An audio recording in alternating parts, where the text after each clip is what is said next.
Welcome back. I'm Felix, and I got some Reddit stuff for you.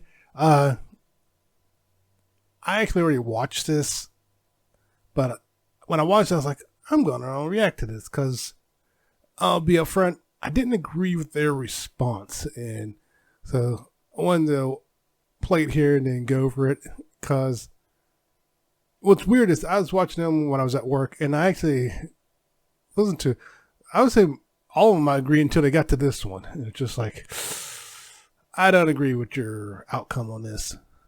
But let's listen to it and see what's going on. Don't forget to like, subscribe, and let's get into it. Chocolate crickets. If I buy it and put it by the bed, I'm going to come back one day and it's going to be like too. Yeah. Okay. I stand by that. Yeah. Am I the asshole for refusing to make my wife dinner since she will not make me breakfast? Now, right there, I'll be honest with you, I think they already made up their mind without even hearing the story. That's probably one of the reasons I also didn't disagree with them. But there's more. And I want you to listen carefully to what he says. Yes. I need an outside opinion to this. Yes. I need an outside opinion to this. My wife and I have 2 kids that are both in daycare. My wife will take the morning shift, which includes getting the kids up, getting breakfast, and to the daycare. I handle the night shift, which is getting the kids from daycare, doing dinner, and starting to get them ready for bed.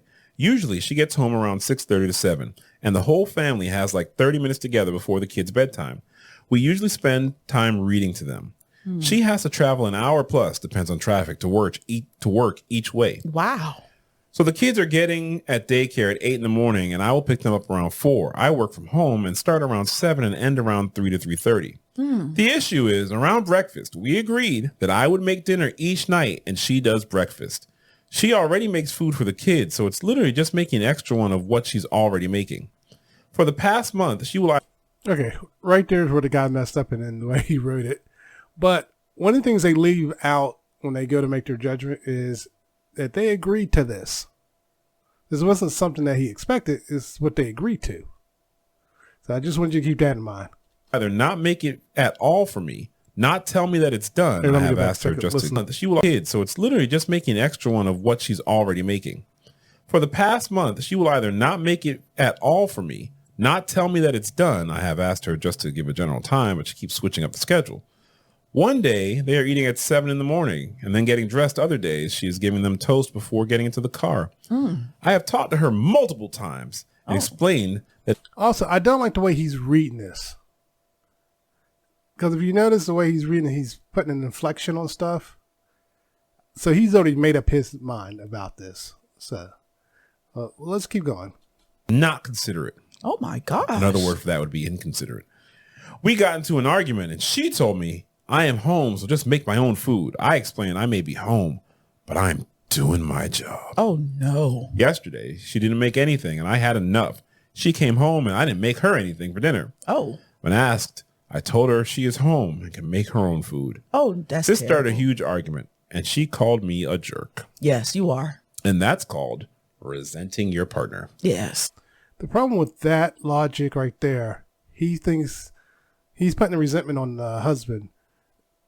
To me, it comes off as the wife resents the husband because she has the day shift and she probably thinks she has the harder shift because she can't, because she's struggling.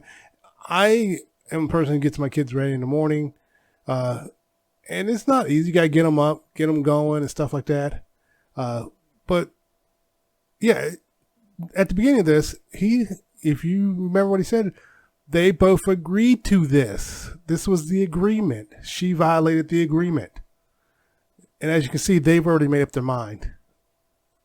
Yeah, she agreed to this. You don't agree to something, then be like, you know what? I'm not fixing your food. But you agreed to it. This is what we agreed to.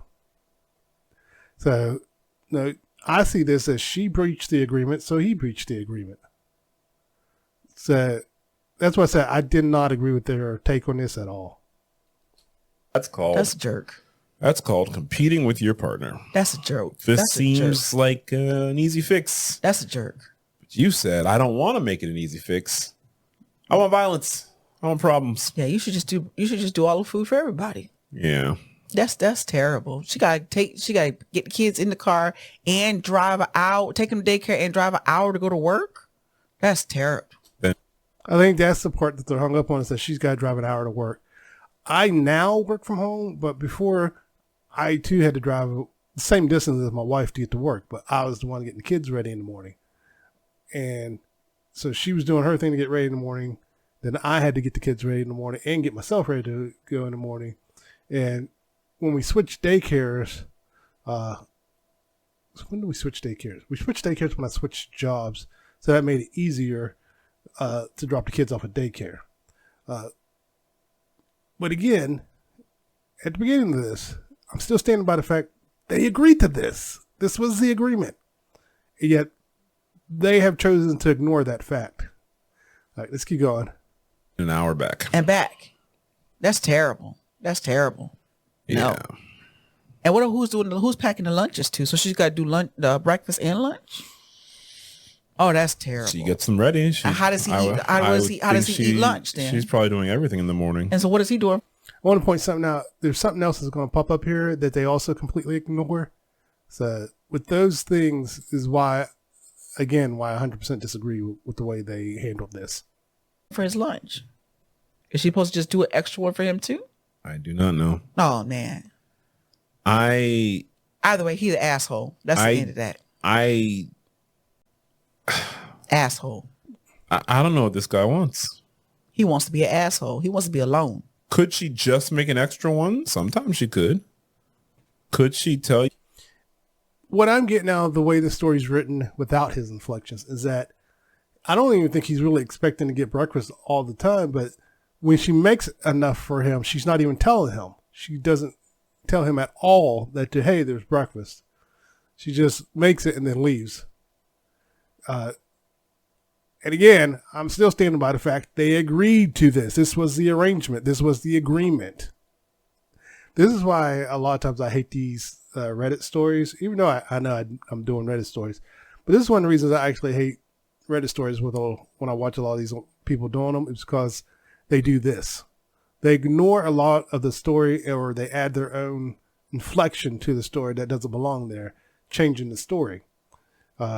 So like I said, there's another part that he reads that comes up that they just completely ignore. You when it's done? Sometimes Yeah, she she could. could. But maybe every morning that's not possible. Even just the way he says she keeps changing the schedule. I don't know that with 2 daycare kids, she's just changing the schedule. Yeah. I'm thinking life happens. Yes. And I don't know. The 2 daycare kids may not actually adhere to the schedule all the time. Right. And toast in the car might be sufficient for them. I actually don't agree with that either. I had 2 daycare kids, and we stuck to the schedule.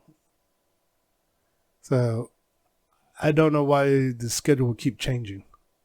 If you're taking your kids to daycare, you gotta be at work at the same time. Why would the schedule keep changing? The only way I could see the schedule keep changing if she's getting up late, like she woke up late. That's the only way I can see the schedule changing. Unless she has a job that's a shift job. If it's shift work, then that's different. But why would the schedule keep changing? To do. Edit. I have the kids more than her. Oh, she has them for an hour in the morning, and I have them for 2 to 3 every night. Also, everyone's saying don't know the stress of the morning shift. I have literally done it for 2 years. Right there. He did it for 2 years. And watch. She is the one that wanted the morning shift because of her schedule. For everyone saying, have you asked what is wrong? Yes. She doesn't give an answer. Okay, I want to stop right here for a second. 1, it was the arrangement. 2, she asked to take over the morning shift. He did it for 2 years. She wanted the morning shift because of her schedule. He's like, okay, fine. And then he asked her what's wrong, and she won't tell him. But yet, throughout this whole thing, they keep putting the blame on him. They give her none of the blame. And that just irks me. It's like, because they've done this on Smosh too, where they just ignore everything in the story and they put their own spin on it. And also, with all of them, I've noticed that they are harder on men in these stories, especially if the story's not written very well. Like this isn't written very well. Like he should have added all that stuff in the story in the beginning. That hey, we switched roles. She wanted to take the morning shift. I took the night shift. But yeah, whenever it's a man in these Reddit stories, they always go harder on them. And it's like, why are you doing that? It's like, just read the story, then give your opinion at the end. And it's like, I just don't get it. It's like the internet culture just like, hey, hate all men or something. That's what I said. Unless the story's written really well, they're just tearing them in. Now, I will say there was some stories at the beginning where the way the stories went, a woman wrote it. I forget which one it was. Basically, the story was the friend. They had a friend who liked to cook for everyone, and the female friend wouldn't tell that friend that she didn't like his cooking. And it pretty much ends that they end up not being friends, but then kind of go back to being friends. But she never told the person she didn't like his cooking. So that one, then they were right in that person was a terrible person. I agree with that one. That's what I said. All of them I agreed with up to this one. It's just like in this one, it sounds like they're both in the wrong. Actually, one, he's in the wrong for the way he's handling this situation. Two, I actually don't agree putting your marital stuff out there on the internet like that. If you're truly having problems with your spouse, you really do need to talk. He may have to force the conversation with her to be like, hey, what's going on? And he could also bring up the fact that, hey, I've done this for 2 years and I had nowhere near the problems you're having. What's going on? So, dig into that. But let's get back into it. Yeah, I'm guessing the comments told you that you're the jerk. No, you're an asshole. And you didn't like that, buddy. Yeah, you're an asshole. That's it. I'm standing on that. You was an asshole. Let's read a comment. Okay. I think the problem here is that in the morning there is a deadline. She has to get to work on time, and with an hour commute, there is some variability due to traffic. So her priority in the morning will be speed. At night, it's different because you won't get fired if you don't get the kids to bed on time. There's just less pressure there. Of course, we all want the kids in bed early, but it's not the same level of pressure as needing to keep one's job. The other factor is that you are thinking of the kids as a consistent units of work. That's not the case. Kids in the morning can be very variable to manage. Yep. They don't really want to go to daycare or school, so they misbehave. So you can't just say, wake up at 7, make breakfast at 7:25, leave house by 8 a.m. because the children don't agree. One day you give them breakfast at 7:25 and you leave by 8. Another day you give them breakfast at 7:25 and you're still chasing them around the house, trying to make them sit still and put their shoes on at 8 a.m. Yep. Again, it's different at night because if they don't put on their pajamas, all that happens is you have a little less time to Netflix and chill. Yep. It's also easier to get their pajamas on because they want you to read them a book, whereas they don't want to go to daycare, school, etc. By you getting kid duty at the less time pressure part of the day, you are getting the better end of the deal. You also work from home, so you don't have to contend with the uncertainty of the commute to keep your job. Very true. By the same token, if she was an hour commute in each direction while you work from home and you each do 8.5 hours of paid work each day, then your total workday is 8.5 hours, whereas hers is 10.5 hours. So if you are being very precise about who spends how much time taking care of the kids, then you are also being a bit sneaky to exclude her long commute from the calculation. Also, how hard is it to make yourself some toast or cereal in 5 minutes before you saunter over to your computer and log into work? Oh, this commenter had time. I feel this person was very precise. Here's why this commenter is right and wrong at the same time. Like I said, I'm the one that gets the kids ready. I've always been the one that gets the kids ready. And I figured out early on, I got to get the kids up earlier because I know they're going to screw around. So that's why I said earlier, what time is she getting up? Is she getting up with enough time that she thinks, oh, I'll get up at this time, I can get the kids ready and blah, blah, blah out the door. And yeah, kids can be unpredictable when they're little, sometimes in the morning. But even with that unpredictability, you got a plan. If you know, hey, this is going to happen, get up earlier.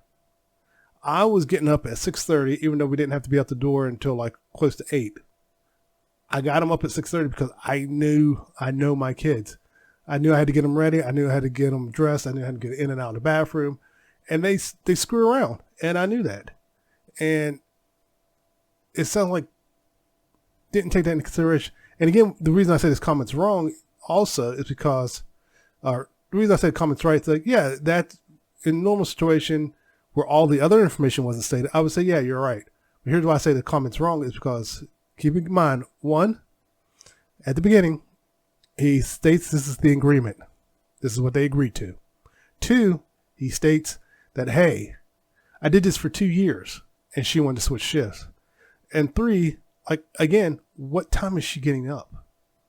If she knows she has an hour commute to work and she needs to drop off the kids, you need to figure out what time you need it. Let's say you got to be at work at 8. Like I said, I was getting up at 6:30 and I was out the door by at least 7:20 today because it didn't take us an hour to get to work. Me and my wife, it takes maybe 20 minutes, even with traffic. So we were lucky in that aspect. But still, if you know you got to be at work at 8, you're going to have to get up earlier. And that argument about putting the kids to bed is easier. No, it's not. Now, I agree with the comment in that there's no deadline in the sense that you'll lose your job.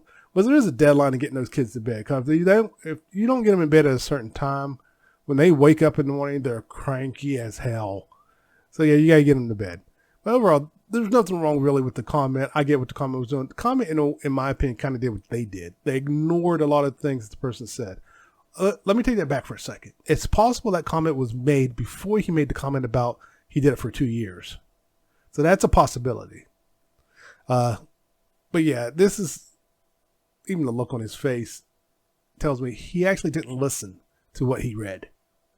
Because again, in any relationship, if you agree to something and you want to change it, you need to speak up. She should have said, hey, I don't have time to make you breakfast in the morning. And it sounds like she never did that. She should have talked to him. But he does say he did try to talk to her. And she didn't tell him. And again, they ignore that. They ignore it. They 100% ignore the fact that he tried to talk to her and she wouldn't tell him what was wrong. Now, him not fixing her dinner, I can understand him doing that. I mean, that's the only way he can get it. Maybe because I could see you. Honestly, I could probably almost see myself doing that simply because I've tried to talk to you. I've tried to figure out what's going on and you won't tell me. So let me do to you what you're doing to me and just not fix your dinner. And then maybe that'll get you to talk to me. Because in my head, I'm thinking, when they say something, oh, you didn't fix my dinner? I said, yeah, I didn't. I said, but now do you understand what I'm getting? I'll bring it up, be like, hey, well, you won't fix me breakfast. And I try to ask you what's going on and you won't tell me. So let's talk. Now, secretly, I would probably have an extra plate sitting somewhere for her. But I still be like, I'd probably be starting to get pissed off with my wife because she won't tell me what the hell is going on. And my wife has actually done that. And I'm like, no, we're not doing this. It's like, you're going to tell me what's going on. And then finally we talk it out. And a lot of times it may not have anything to do with me, but the fact that she might be taking her anger out on me because something happened at work, it's like, no. We're not playing that game. And we'll talk it out. Or maybe something I did and she doesn't want to say anything. And it's like, we got to talk. Communication is very important in any relationship. So, and to me, that's the number one thing in a relationship is communication. And it sounds, that's why I said both of them are handling this completely wrong. One, she won't talk. She won't speak up and say what's wrong. And two, he's got to realize he's going to have to force the situation. He's going to have to do something to force her hand, to force her to talk. And he did say they got to an argument over where he didn't fix her dinner, but he's probably going to have to do that again. And he's going to have to either get the kids to bed and like, hey, we need to talk. And even if she says she's tired, she's like, no, we're talking. He's going to have to get forceful with her and force her to talk to him. Like, you either talk to me or you go get professional help. Something's going on. You're not telling me. So you need to talk to someone, either me or go get a professional. So that's why I didn't agree with them. And I guess he's supposed to be, he does counseling and stuff. I don't know if he's a degree in it or not. But for me, that's also why I was disappointed in this. He missed all the clues that he read, that he did try to talk to her. He did try to figure out what was going on. And he missed the part where the guy said, I did this for 2 years. Here's what I'm thinking. I don't know how long this guy was working from home. I think this guy was working from home. Oh, that's something else I wanted to bring up. He said she wanted to switch. So it sounds like even though her schedule switched, he was still going to do the morning shift. But she wanted to do the morning shift. So my guess is she probably thought, oh, well, he does the morning shift. It's so easy when he does it. But he doesn't have the same time constraints that she does. So she didn't see that part of it. So the result, when she took the morning shift, she didn't realize, oh, this is harder than I thought. And honestly, I think that's why she doesn't want to say anything. Because she didn't realize it was harder than she thought. She doesn't want to admit to it. She doesn't want to tell it. So I know I'm reading into it like they are, but I'm going by based on what I have, that she won't tell him what's going on. And a lot of times that's usually the case in these situations. Whether it's a male or female, they lock up and like, I can't tell him the truth because it'll look like I'm weak or something like that. But yeah, I'm going to end it right here. But yeah, that's when I heard the story and I heard the way they acted towards this. Like all the other ones, they were fine. They didn't go to the extreme, but this one, they went over the top. And it was like, they just went after the guy and they ignored everything he said. And that's what I said. If you're a guy and you write these stories and you don't do it correctly, if you don't write these stories correctly, or if you add stuff later in the comments, no one cares. It's like, you're a man, you're wrong. And I think it's just weird, to be honest with you. But it is what it is. But yeah, I was just disappointed in them. Of course, I get disappointed in everyone when I hear these stories like this. It's like when they go from one extreme to the other. I will say Smosh, I think, has gotten better. I don't know how old this one is. This might be is this a newer one? I don't know. But yeah, I didn't like the way he read this one either. Like I said, he's putting a lot of inflections in there that didn't belong, which changed the tone of the story. So yeah. Well, anyways, like I said, I'm going to end it there. Don't forget to like, subscribe, and everyone take care. Later.